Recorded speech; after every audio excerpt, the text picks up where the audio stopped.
Ah, sí? Mira, porque és que Emaús, però bueno, faré les dues coses. El que passa és que no arribo, jo necessito un coixí. Sí? Espera, a veure... Xavi, a veure si podeu aconseguir un Hi ha coixí per algun ella. coixí? Un coixí que Un pugui coixí estar més alta? d'aquí, de la saleta, si així es podrà estar més alta. Gràcies, Bé, anem a començar. Comencem, que si no, no tindré temps. Això, anem per feina. Anem amb mitja hora de retras.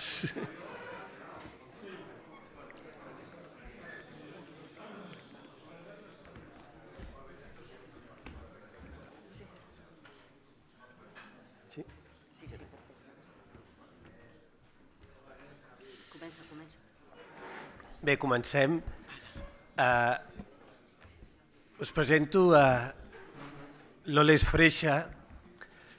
És la segona de 9 germans, en té un per aquí, no? Que a vegades perdem l'identitat i sempre som o el fill de, la mare de, o el germà de, sí. Doncs és la germana de mossèn Freixa, que el tenim aquí entre nosaltres, estudiar al col·le de Sagrat Cor de Sarrià,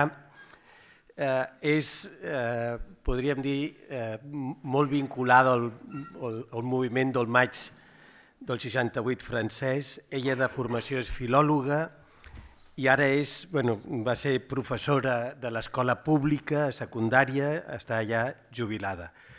Ella ha tingut tot un procés vital, podríem dir, que va portar que la convidéssim aquí perquè això que ens demanava el bisbe avui, aquest matí, i també a les ponències d'ahir del Juan Luis Lorda, allò que ha vist i ha experimentat sobretot ens ho pugui explicar. Li deixem la paraula. Bueno, començo. Sí. De fet, llegeixo en castellà perquè he donat molts testimonis a Emaús. Llavors a Emaús ens passa que està castellanitzat. Que s'ha castellanitzat, exactament, perquè tenim moltes senyores sud-americanes. I al final m'agrada molt escriure i ho he escrit en castellà, però també afegiré coses. Estic una mica apurada amb aquest públic, i això... Però bueno...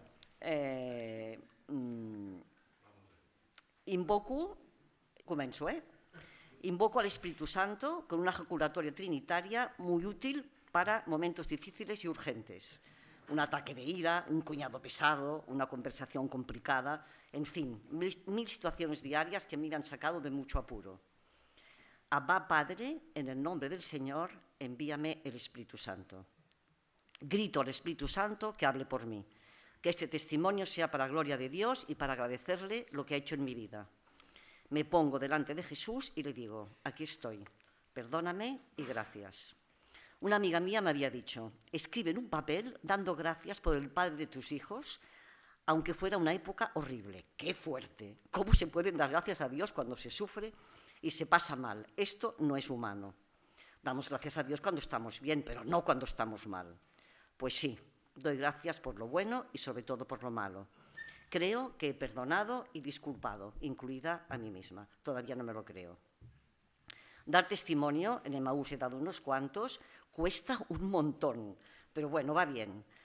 Porque con muchas culebras y serpientes en mi corazón, la primera vez que lo di, me di cuenta que lo que hacía era desahogarme en público. En definitiva, estaba diciendo, fijaros lo mal que lo pasé, doy pena, ¿no? En fin, fatal. Resentimiento puro y duro. Nuestro Señor ha conseguido que a través de los retiros de Emaús recorriese un camino y me diese cuenta, pobre Jesús, qué paciencia ha tenido conmigo, de cómo ha actuado estos años, curando las heridas de mi corazón, poniéndome una tirita, limpiando con alcohol para quitar un asqueroso pus, cosiendo y al final cicatrizando. Gloria a Dios. Bien, esta introducción, que en verdad es una conclusión, me sirve un poco para explicar mi perfil. Vuelvo a empezar. Soy una motivada y una inquieta y muy impulsiva, pero con la palabra de Dios exulto, no lo puedo evitar. No sé cantar, ni coser, ni cocinar, pero sé leer y escuchar. Escucha, Israel, escucha, Loles. El Señor tu Dios es el único Señor. Lo amarás con todo tu corazón, con toda tu alma y con todas tus fuerzas. Las palabras que te doy, grábalas en tu corazón, transmítelas y repítelas. Aquí está todo, ¿no? Porque es un poco ama y haz lo que quieras, ¿no? Y yo pensaba que también, esto es lo que estaba de moda en mi época, ¿no? O sea, tú ama, no te preocupes, ¿no? Y entonces y Dios ya te perdona. Y claro, es al revés, estaba de moda el primer mandamiento, pero el segundo mandamiento y no el primero, ¿eh? Por lo tanto, exulto. La palabra de Dios es mi vida, mi luz, mi fe, mi esperanza. Me da seguridad y fortaleza. Y las tinieblas que llenan mi corazón, angustias, miedos, tristezas, muertes, quedan gracias a ella tamizadas e iluminadas. El problema viene cuando la palabra tengo que encarnarla, porque entonces me salen todas las miserias y defectos. Sin la gracia de Jesús y el Espíritu Santo me es imposible asumirla. Así pues, sigo por mi pasado. Cuando era muy pequeña, estaba muy angustiada por la verdad de la existencia y daba la lata a mi madre preguntándole dónde estaba yo antes de nacer. Mamá, ¿dónde estaba? Mamá, ¿dónde estaba antes de nacer? Mi madre al final, un día, harta de mí, porque era muy pesada, tuvo una santa inspiración del Espíritu Santo y me dijo: Loles, estabas en la mente de Dios. Me tranquilicé y tuve una paz y una seguridad de depender totalmente de Dios. Ya no era un ser perdido en la inmensidad del universo, era alguien en el seno de Dios Padre. Nunca podré agradecer a mi madre su respuesta tan llena del Espíritu. Jesús ya no me soltó de la palma de su mano. Él me protegerá en su tienda el día del peligro, me esconderá en lo escondido de su morada, exactamente como dice el Salmo 26. La segunda experiencia fuerte que tuvo con Dios fue a los 14 años.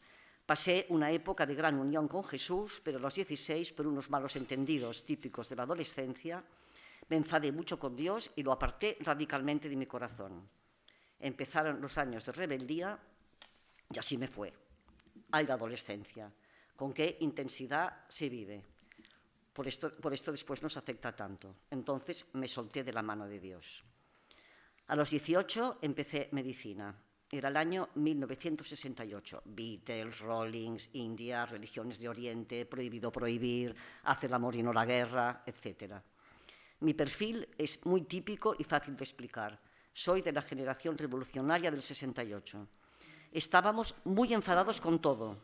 La verdad era que vivíamos en un mundo muy encorsetado y también muy hipócrita. De hecho, y también lo que viví en el coro, era trentino, jansenista, es que era un mundo también tan hipócrita, o sea, la gente iba a misa para cumplir, para nada más, y nosotros nos dábamos cuenta de esta mentira, ¿no? O sea, mucho latín, ¿no? Mucha formalidad, pero poco corazón, ¿no? Pocos maestros y referentes, ¿no? Y mucho también un Dios castigador. ¿Y qué hicimos? Reventamos. Entonces, ¿qué hicimos? Teníamos ideales de libertad, coherencia, sinceridad, compromiso, radicalidad, verdad. Y como ya sabéis, todo acabó en un estrepitoso fracaso y con consecuencias muy graves. Abrimos el camino al relativismo, al nihilismo, al marxismo, a las separaciones matrimoniales, al aborto, las drogas, al sexo fácil y, lo más importante, nos apartamos de Dios y no transmitimos la fe a los hijos, todos hippies o marxistas.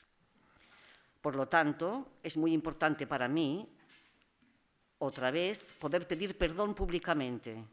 Doy gracias a nuestro Señor porque me vuelve a dar esta oportunidad aquí delante i, además, delante de tantos mossens que tots perdoneu. No? Per tant, és com una confessió pública. Vull dir, ho he fet moltes vegades, però és que això m'impressiona molt ara, no? Perquè penso, bueno, tots em donareu l'absolució i ja, bueno, de pet al cel. Per tant, tinc una cosa molt clara. Me siento culpable y responsable del daño que mi generación ha provocado. Y lo digo con todas las letras, culpable. No quiero rehuir mis responsabilidades y no busco justificaciones, aunque ahora ya me siento perdonada. Pido a Dios que me conceda reparar el mal que hicimos, aunque ya sé que Jesús en el Gólgota reparó todo el mal del mundo y que nos perdonó, porque no sabíamos lo que hacíamos. Pero ¿de verdad lo sabíamos? Qué irresponsables que éramos. Misericordia, Señor, misericordia. A veces me gustaría, y lo pido aquí, ¿no? Pues también pedir la absolución de los pecados de mi generación, que asumo como propios, porque fue ir en contra del bien común de la sociedad. Pido perdón a mis hijos, a mis padres, por haberlos hecho sufrir tanto. Pido perdón a los que tienen padres separados y a los hijos de mis amigos y conocidos que han sufrido las consecuencias de los actos de sus padres. Pido perdón por las ideologías marxistas, freudianas y hippies. Perdón, vuelvo a pedir perdón. Pido perdón porque las ideologías marxistas, freudianas y hippies, más que liberarnos, nos esclavizaron y caímos en verdaderos guetos o en una especie de pseudosectas en las cuales la ideología y el pertenecer al grupo eran incuestionables. Pido perdón por la frivolidad y superficialidad en que se convirtieron nuestras vidas cuando lo que pretendíamos era la coherencia, la sinceridad y la bondad, y se acabó en noches de alcohol, sexo y drogas porque se pretendía romper tabús para cambiarlo todo. Pido perdón por ser de los primeros en tomar anticonceptivos, en creer que el sexo tenía que ser libre y abierto, en creer que todo el mundo es bueno, que todo es justificable. En resumen, olvidamos que el fin no justifica los medios. Pido perdón por los sacerdotes que perdieron completamente el norte y todavía complicaron más las cosas. Pido perdón por los padres y madres que se rebajaron y se apuntaron al carro de las ideologías modernas y progres de sus hijos. Pido perdón por la educación laxa y permisiva que se daba a los hijos. Pero lo más importante y sobre todo, pido perdón porque mi generación rompió conscientemente la transmisión de la fe. La mayoría de hijos de mis amigos de juventud no son cristianos, incluso hay que han querido apostatar. Esto es lo que me duele más y de lo que me siento más culpable. Mi hija tuvo la suerte que mi madre la instruyó y el Espíritu Santo hizo el resto. Con mi hijo es diferente, lo hice fatal. Pero Dios no me suelta y en estos momentos, aunque vive con una pareja atea, pero me pide que rece por él. Gracias, Jesús, paciencia y confianza. Todavía hay gente que piensa que fue una época fantástica. Para mí es desolador. Abrimos la caja de Pandora para que el mundo de la familia se derrumbase. Es notorio el cambio que ha habido y ya sabemos y vemos que va más. Homosexualidad, género, hijos subrogados. Hoy en día todo es posible. Dichosa la ley del péndulo, ¿eh? Ni pensamos ni discernimos. Está claro que los de mi generación nos fuimos de un extremo a otro y perdimos todo referente moral, es decir, la rectitud de conciencia. Hicimos nuestra la cultura del no hi ha per tant, que se tradujo en un laxismo total.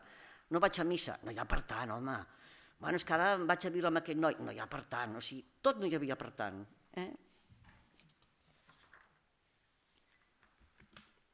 Una conocida mía me pidió mi opinión por si podía pedir dinero a un amigo común para ir a Londres a abortar. Era un hijo fuera del matrimonio. Le dije que sí, que lo pidiera. No me atreví a decir nada. En el fondo me daba pena y lo justificaba. Pido perdón por mi colaboración y estupidez. Que este niño me perdone. Rezo por él. A lo mejor, si me hubiese pasado a mí, yo también hubiese abortado. No lo sé, pero Dios me preservó. Otro ejemplo. Antes todo el mundo tenía que casarse por la iglesia. Y ahora, antes de casarse, hay que vivir sí o sí en pareja. Y la verdad es que son tontos, porque es una convención social antes y ahora. Los sacramentos, el matrimonio, la confesión y la Eucaristía habían perdido su sentido. Casarse, separarse y vivir en pareja o ir a comulgar sin estar en gracia, que ya no sabíamos lo que quería decir, y sin confesarse también, porque Dios es bueno y ya sabe y lo perdona todo, pues no había problema. No pensábamos que podíamos ofender a Dios.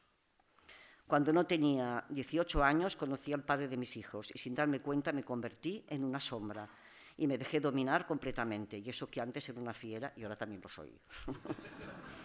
Divinicé un amor humano. Convertí un amor que era pagano en falso amor divino. Qué confusión tan grande. De hecho, era lógico, porque vivía sin Dios y amaba a una persona como si fuera un Dios. En fin, no explicaré detalles. De los 18 a los 20 años pasamos una guerra.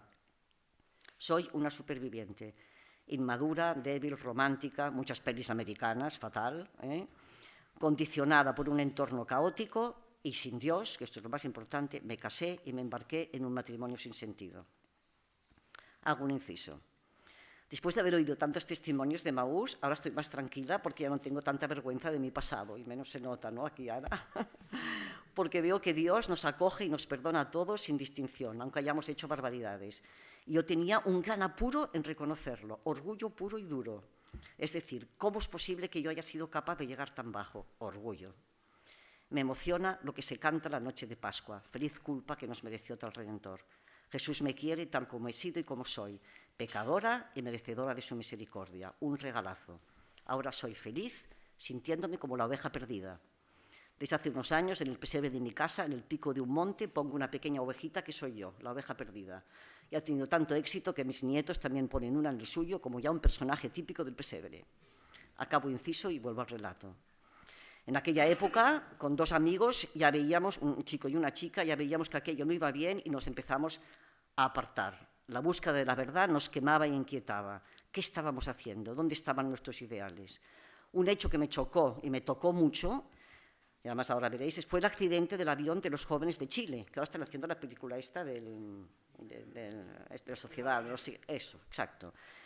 Encontrábamos muy lógico que se alimentasen pues, de sus compañeros, era utilitarismo puro, pero me encontré, una vez aquí que hablaba antes de los maestros, teníamos maestros y referentes en aquel momento, me encontré con un señor mayor católico que había sido militar de la República y me dijo, y comentando aquel hecho en aquel momento, me dijo, pero ¿qué hacían aquellos jóvenes? Lo que tenían que haber hecho era ponerse a andar enseguida y no esperar, eran jóvenes y fuertes, y por esto se salvaron, y es lo que pasó.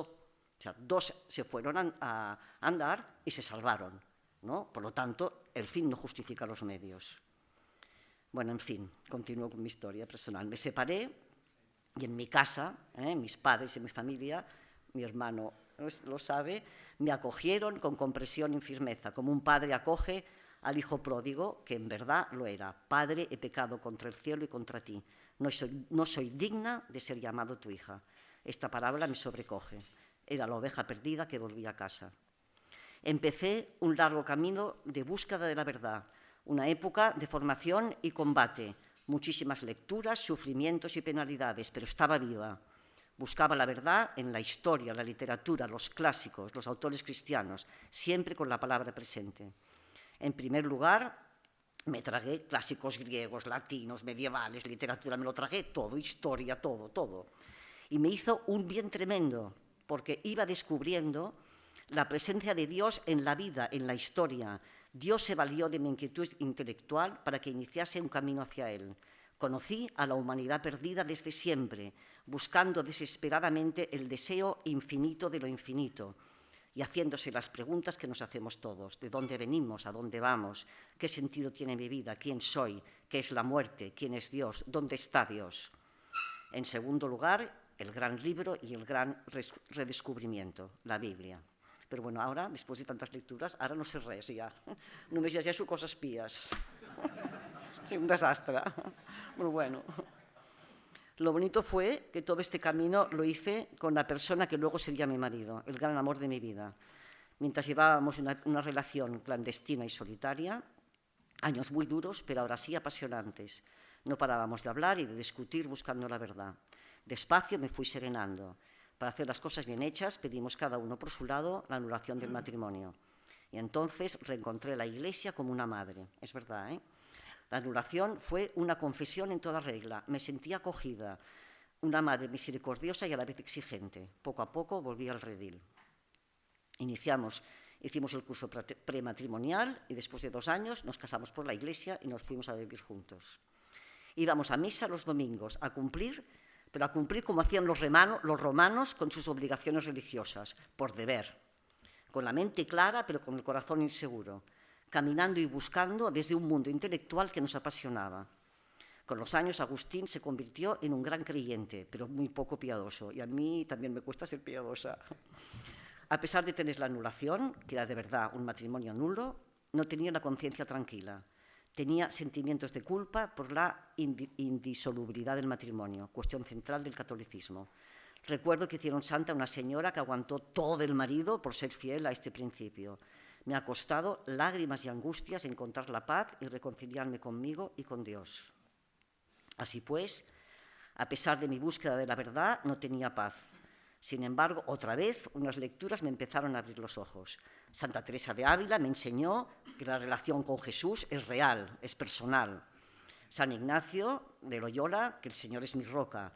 San Agustín me enseñó que Dios está en el fondo de mi corazón.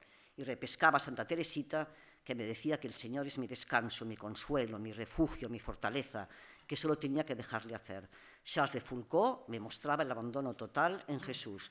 Y por último, el Papa Ratzinger nos abrió un mundo racional y nuevo a Agustín y a mí, y fue importantísimo.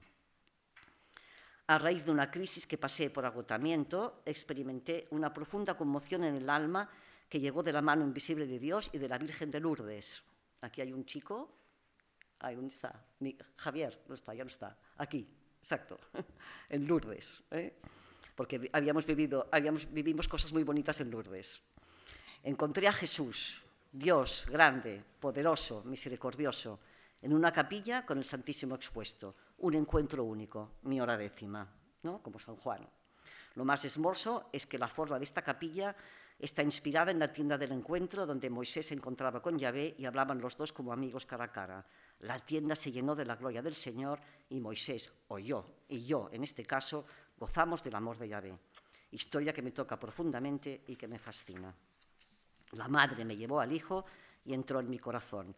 Convertiré vuestro corazón de piedra en uno de carne, como dice Ezequiel. Lo experimenté, es cierto. El corazón de piedra se me fundió. Bueno, todo fue diferente, siempre pasan cosas en la vida, hasta que Jesús y Agustín de pronto se largaron. Las penas volvieron. Agustín tuvo un cáncer rarísimo que duró unos años y de repente en mayo del 15, en poco más de una semana, se murió. Habíamos salido de casa hacia la clínica con una pequeña maleta dejándolo todo, su vida, sus cosas, sus libros. Le pusieron una bata blanca y se quedó sin nada, despojo total, impresionante. ¡Ay, la muerte! En la salud y en la enfermedad hasta que la muerte os separe. Es verdad, separa radicalmente. Una putada. Lo siento. La muerte es un tabú, está muy lejos y cuando está cerca desconcierta. Parece poco creíble, pero es inexorable, cae como una losa. Pero como dice San Francisco, la hermana muerte, ahora no tengo miedo, la muerte amiga. Nacemos para no morir. Creo en la resurrección de la carne y en la vida eterna. Hay premio. Lo que más me emociona es que mi marido, con quien soy una sola carne, está en Dios, está en la verdad, en la plenitud de la luz. Por lo tanto, una parte de mí ya vive en la gloria de Dios Padre. Es muy fuerte creérselo. Esto ha sido un gran consuelo. La muerte lleva la vida. Cuando estoy en la adoración delante del Santísimo, sé que Agustín y yo estamos haciendo lo mismo. Claro, esto es increíble. Un día me di cuenta y digo, ostras, estoy aquí en el Santísimo, pero Agustín también está en el cielo. Son lo mismo, y somos una sola carne, ¿no? Pues esto para mí ha sido un gran consuelo. Si Jesús no llega a resucitar, vaya timo.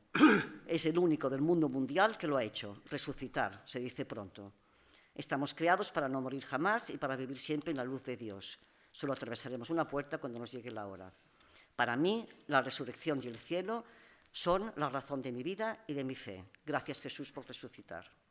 Creo en la resurrección de Lázaro, creo en la resurrección de la hija de Jairo, creo en la resurrección de la hija de la viuda de Naín.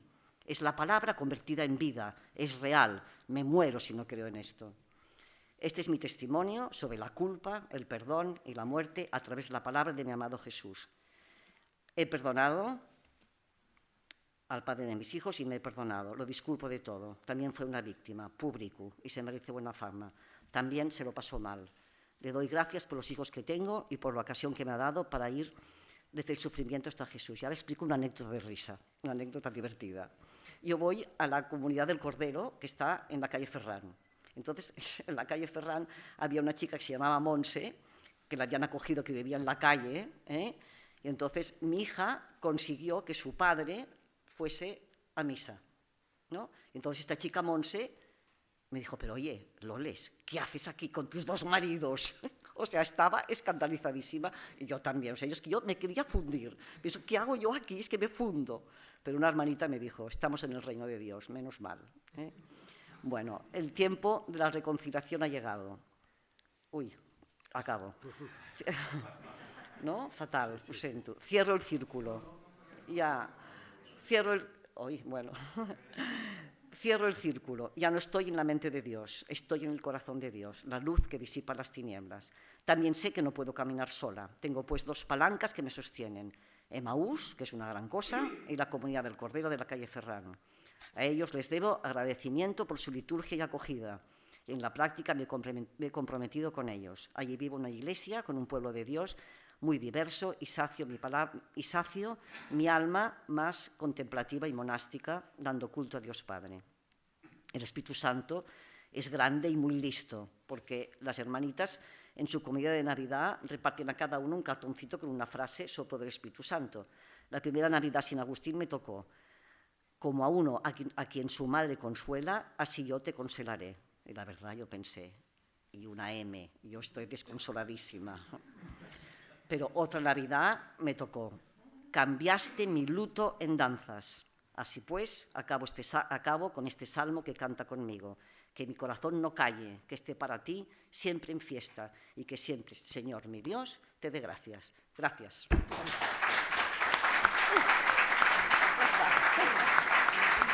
Ja està.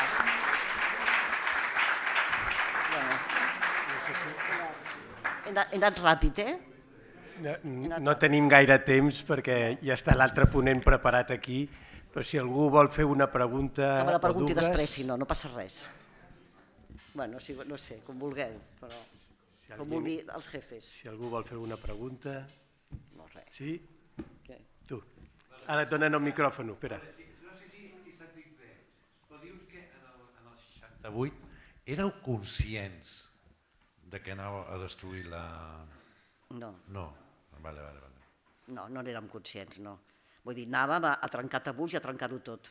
Anàvem a esfondrar-ho tot. Tot. Vull dir, és que era... Sí, a rebentar-ho. A rebentar-ho. El que passa és que, clar, molta gent... Clar, no, per exemple, em fa molta... Bueno, el bisbe de Terrassa és de la meva generació, és com jo, ens portem 4 mesos. Clar, i ell es va preservar. O sigui, clar, hi ha gent que sí que es va preservar, però molts no. Clar, el que passa és que jo crec que més que va ser... O sigui, vam crear opinió. Això és el que és fort. Vam crear opinió que s'ha espantat. O sigui, avui tots som utilitaristes. Vull dir, que tot s'ha de fer per algú. O el fi justifica els mitjans és una cosa que la gent no ho entén. O separar-se, però és que aquestes coses vam ser nosaltres que vam crear opinió i que vam dir no hi ha per tant, no hi ha per tant. Això trobo que és com el més fort, no? I també una mica que tothom es va apuntar al carro. Això que deia abans, mossens, pares, famílies, escoles, tothom es va apuntar i llavors, nosaltres llavors vam seguir també, d'alguna manera, no? L'última pregunta. Has citat a Benet XVI. Benet XVI diuen que és l'autor d'un escrit que va enviar parlant del gran problema, no sé si és el gran problema, si ho és, de la pederastia a l'Església. I ell posa pederastar a l'Església. I ell posa una data, posa aquesta època. Estic convençuda. Absolutament. Bueno, jo crec, no sé, suposo que això és un tema molt difícil perquè tota la vida deu haver passat, no? Però es va obrir la caixa... Perquè fos dintre la institució de l'Església... Però en aquest moment, clar, la gent es va deixar anar i es va permetre tot. Llavors els mossens es van apuntar al carro. Clar, perquè també vivien en una època també especial, no? I és que és com tan raro, perquè és que va ser... Uah! I tothom es va desmadrar. Bueno, no sé. Moltes gràcies. Ja està, no? Ja està. Molt bé, doncs moltes gràcies.